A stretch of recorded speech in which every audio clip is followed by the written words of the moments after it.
¿Qué tal? Les damos la bienvenida a Perfiles, un foro de encuentro con las y los investigadores de la Universidad Autónoma de Tamaulipas. Transmitimos desde el Centro de Excelencia.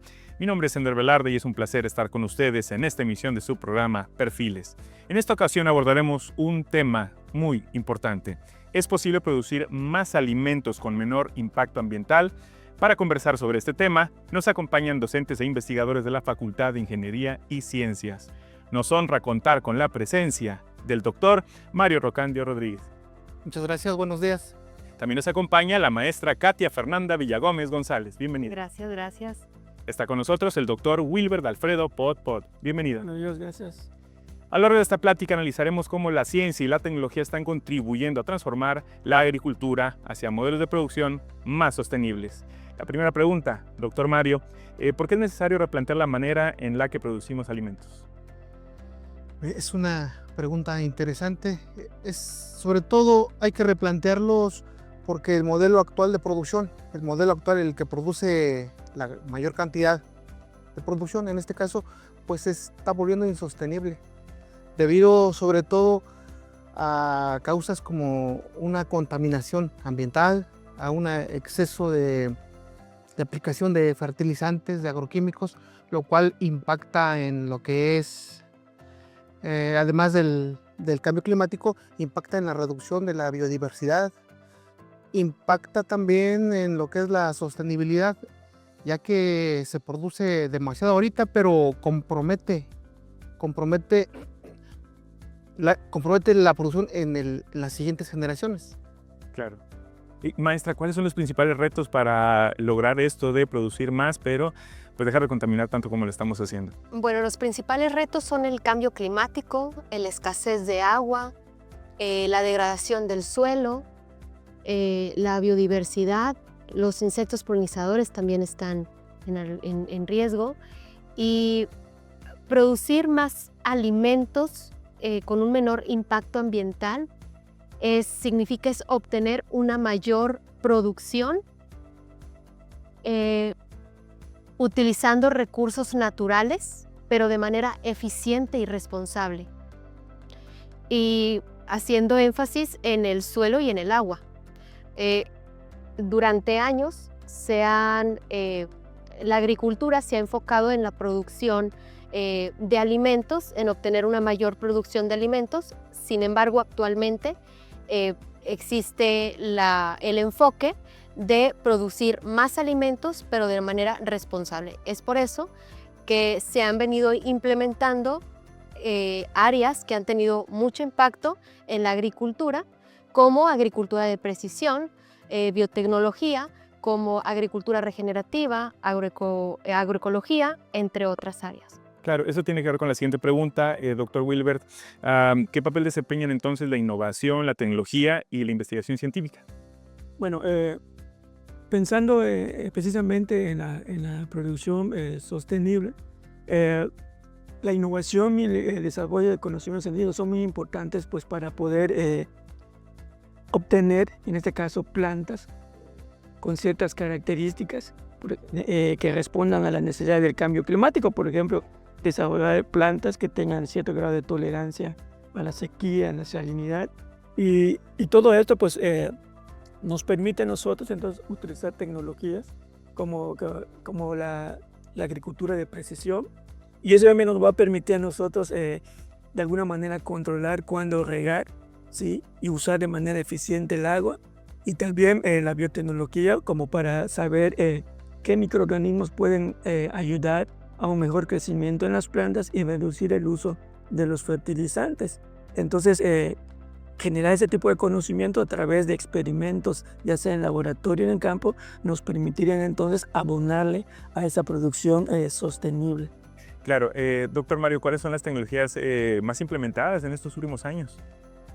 Las tecnologías más implementadas, sobre todo para mantener la producción y que no haya un impacto en el medio ambiente, sobre todo, yo creo que es la agricultura de precisión, en la cual permite aplicar de forma eficiente, sobre todo el recurso agua y la parte de fertilizantes.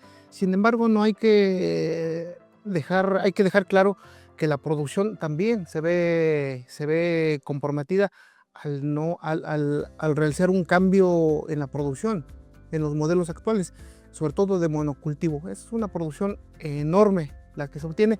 Sin embargo, al transitar con algunas prácticas como la rotación de cultivos, como la incorporación de algunos organismos, sobre todo para el control de plagas y enfermedades, algunos organismos naturales, compromete la producción. Sin embargo, pues son necesarios, ya que la contaminación, sobre todo en suelo y agua, es importante. Se ha visto en algunos trabajos de investigación que los rendimientos de algunos cultivos no son los mismos cuando se aplican algunos insumos, sobre todo agroecológicos. Disminuyen. Lo que se recomienda hacer en esa transición es hacerlo de forma equilibrada, ¿va? Son hacerlos de forma integral, en el cual vayamos dejando poco a poco la parte de los fertilizantes sintéticos e ir incorporando los fertilizantes de origen natural. De esta forma, yo creo que la sustentabilidad y la seguridad alimentaria pues se vería menos comprometida. Claro, entonces no solo necesitamos tecnología, necesitamos también, maestra, responsabilidad, ¿no? Compromiso con estas nuevas prácticas para cuidar el suelo, el agua. Exactamente. De hecho, el suelo y el agua es la base de la producción agrícola. De acuerdo. Y cómo, bueno, tenemos que garantizar más alimentos y eso va a tener repercusiones en la manera en la que las empresas trabajan. ¿No será que eso también habla de un ámbito empresarial que de pronto esté en contra de cambiar la manera en la que hacen las cosas? Sí, de hecho, como anteriormente lo mencionaba, el suelo y el agua es la base de la producción agrícola. Tú puedes tener una semilla de la mejor calidad, pero un ejemplo claro, ¿verdad? Tener una semilla de la mejor calidad, pero si tienes un suelo infértil o escasez de agua, de nada te va a servir, va a disminuir la producción. Es por eso que es muy importante que tengamos la responsabilidad de cuidar los recursos naturales para el presente y para futuras generaciones. Claro. ¿Qué mensaje podríamos enviar a las empresas? Pues que tengan un enfoque en el cuidado de los recursos naturales, especialmente en el suelo y en el agua, para evitar una disminución de alimentos a futuras generaciones. Claro, pensando en que eso va a complicar, ¿no? Así es. El sostenimiento de las comunidades futuras, ¿no? Totalmente. No puede haber unos sin los otros, ¿no? Tenemos que avanzar todos en este camino de la sostenibilidad. Exactamente. Claro. Dr. Wilbert, ¿cómo contribuyen nuevas herramientas como la biotecnología, cultivo in vitro? ¿Podría platicarnos para el público quizás no tan especializado en qué consisten esas tecnologías? Bueno, en primera instancia, la biotecnología utiliza organismos completos o parte de ellos, ¿sí? Y esa biotecnología se ha utilizado precisamente herramientas biotecnológicas, por ejemplo, la mutagénesis, ¿sí? Estas han contribuido precisamente a modificar el genoma y de tal manera obtener plantas que tengan ciertas características, como por ejemplo sequía, salinidad. Y hago promoción, por ejemplo, yo estoy trabajando con salinidad. Hemos desarrollado plantas tolerantes de chile jalapeño que pueden tolerar cierto grado nivel de salinidad y hemos visto que varía la fitoquímica de estos componentes. Entonces nosotros crecemos esas plantas en condiciones de salinidad y las que no tienen grado de tolerancia no pueden producir o se mueren. Entonces ahí entra la parte de la biotecnología. Y con respecto al cultivo in vitro, el cultivo in vitro también es parte de la biotecnología.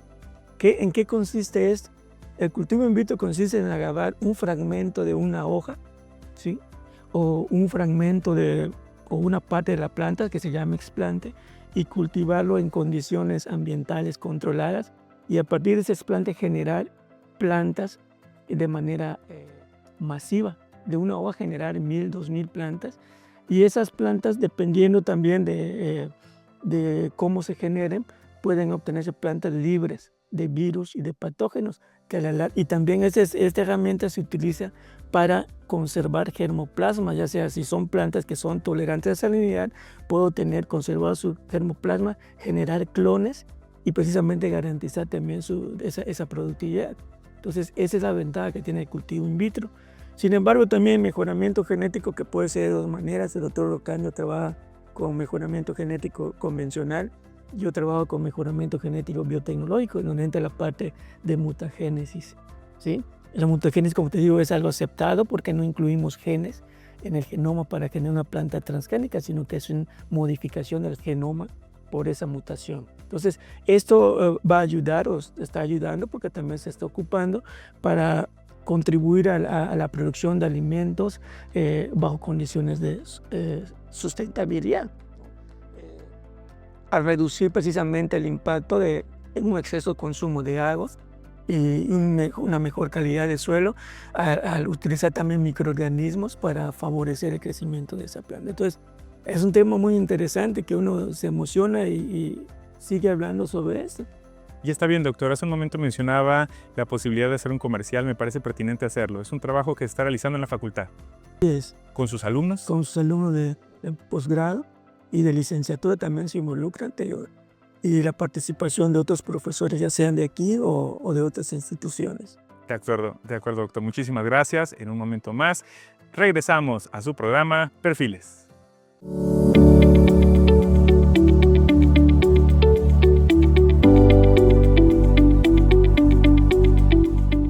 La Universidad Autónoma de Tamaulipas, a través de la Dirección de Estudios de Posgrado, pone a tu alcance más de 70 programas de maestría, doctorado y especialidades, distribuidos en la zona sur, centro y norte del estado.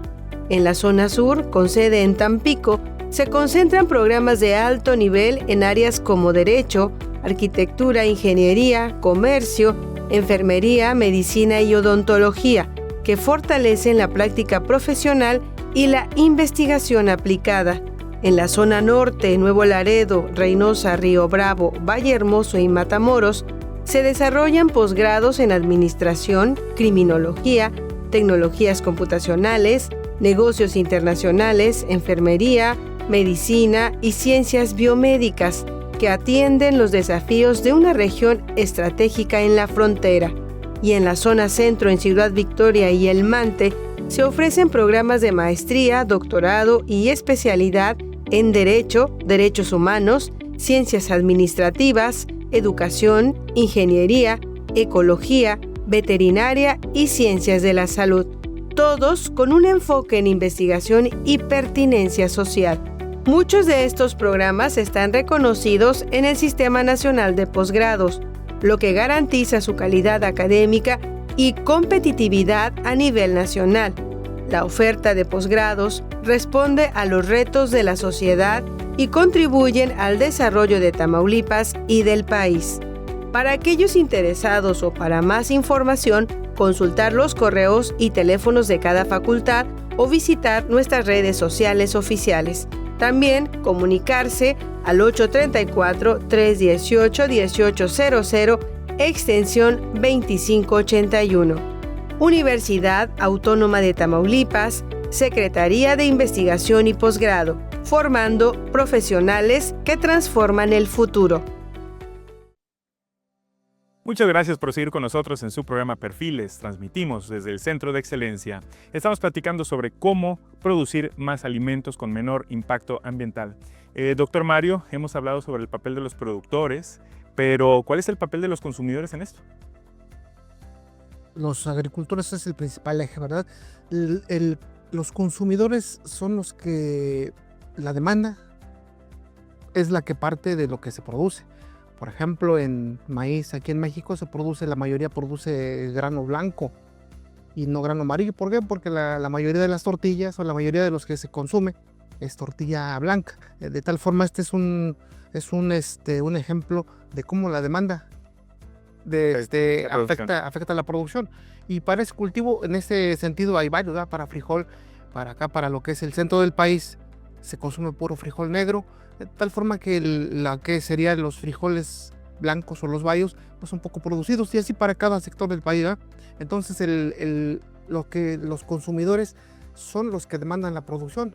Y estos, además de, bueno, habría que mencionar que estos consumidores deberíamos tener también cierta responsabilidad en lo que consumimos, ver cómo se produce, dónde se produce, pensando en la sustentabilidad, pensando en que son productos inocuos. También es algo importante que el consumidor debemos tener. Y O si están hechos en México, ¿no? Por sí, ejemplo. sobre todo, que de dónde están producidos, e incentivar lo que sería la agricultura local, la agricultura nacional. Esa sería parte de esas responsabilidades de uno como consumidor. Claro. En nuestra vida cotidiana, maestra, ¿qué podemos hacer para reducir el impacto ambiental? Bien, pues de hecho todos podemos contribuir, así como mencionaba el doctor Rocandio, consumiendo local, cultivos de temporada, evitando el desperdicio de alimentos, tener un uso responsable del agua. También estaría bien promover los huertos familiares, huertos escolares. Para el que guste pueden acercarse a la Facultad de Ingeniería y Ciencias, ahí brindamos asesoría al respecto. También podemos hacernos cargo de nuestros desperdicios, separar orgánico, inorgánico. El orgánico, ¿por qué no hacerlo composta y tener en unos meses tierra fértil, bueno, suelo fértil, perdón, para nuestro jardín, para algún parque, algún árbol? Sería muy bueno que todos contribuyéramos en estas acciones. Claro.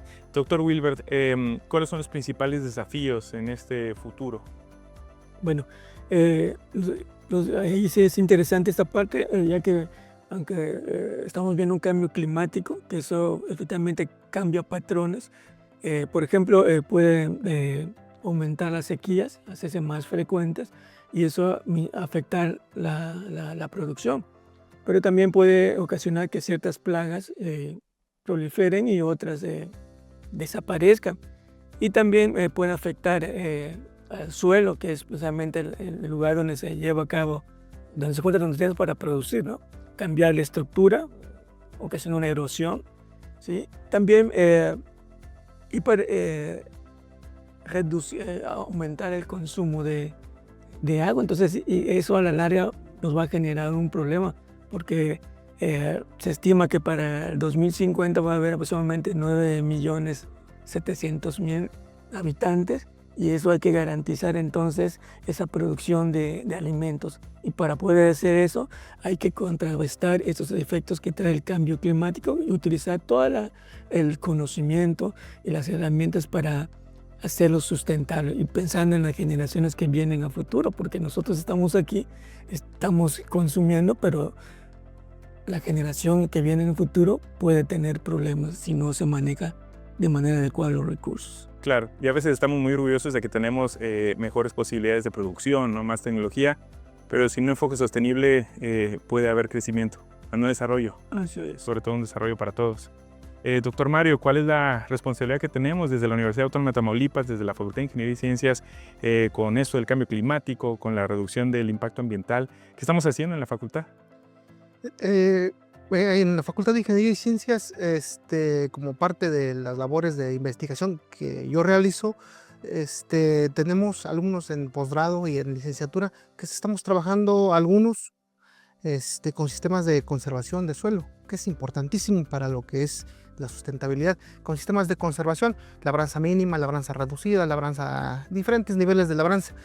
A la par, incorporar esos niveles de labranza, también la incorporación de fertilizantes orgánicos y combinados, que es esos fertilizantes orgánicos, también estamos evaluándolos cuando los combinamos con fertilizantes químicos, sobre todo para la reducción de esa dependencia de fertilizantes químicos, pero sin dejar de producir esos rendimientos. Y a la par, pues tenemos también ahí como un proyecto con el INIFAP, tenemos produciendo lixiviados de materia orgánica, unos módulos en los cuales producimos cerca de unos 8,000 litros de lixiviado para los agricultores, y estamos coadyuvando fuertemente con lo que sería los talleres y vinculación hacia los técnicos extensionistas a nivel estatal para darles talleres sobre lo que es la producción de lixiviados, sobre la aplicación en maíz o sorgo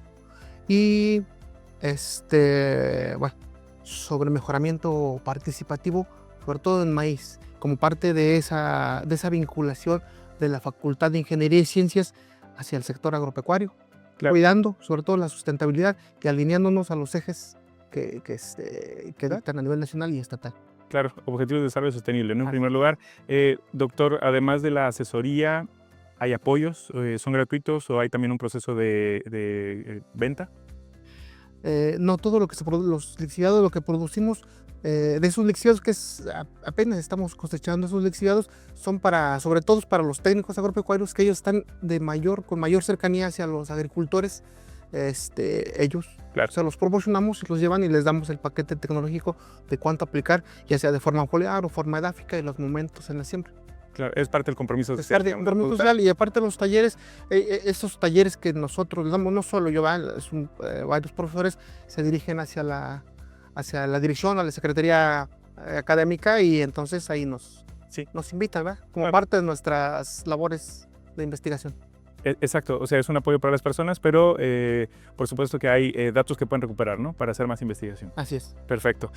Maestra Katia, ¿podría platicarnos sobre algunas acciones o proyectos que estén llevando a cabo? Me platicaba algo sobre asesoría también para huertos, ¿no? Sí, de hecho, la Facultad de Ingeniería y Ciencias siempre está a la vanguardia en tratar de resolver estas problemáticas que enfrentamos hoy en día precisamente con recursos naturales, ¿verdad?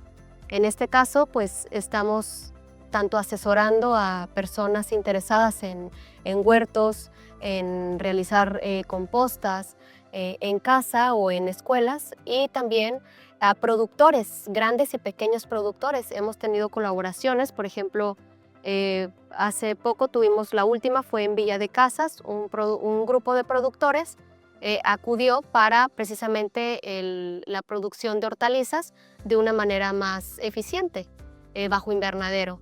En este caso les dimos unos talleres a los productores, y actualmente ya están produciendo tomate y diversas hortalizas en su predio. También hemos tenido colaboraciones con diversas escuelas o con diversas instituciones con respecto al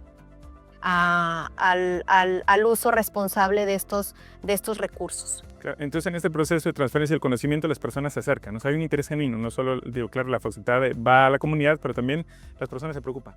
Exactamente, informan. sí, totalmente. Y la verdad es que la Facultad de Ingeniería y Ciencias siempre tiene las puertas abiertas y está en la mejor disposición de apoyar y contribuir al medio ambiente. Excelente. Si quieren información, ¿en qué horario pueden acudir? ¿Hay alguna página en alguna red social? Sí, pueden seguir la red social de Instagram de la Facultad de Ingeniería y Ciencias, es FICWAT, o bien pueden acudir directamente a la facultad en un horario de 8 de la mañana a 5 o 6 de la tarde se podrían comunicar. Excelente, muy bien. Muchas gracias, maestra. Doctor Wilbert, ¿qué estamos investigando? ¿Qué estamos publicando en la facultad? Bueno, en lo que compete a la biotecnología, pues estamos trabajando precisamente con mutaciones inducidas, precisamente para obtener plantas con ciertas características. La estrategia que usamos pues nos permite obtener una población enorme.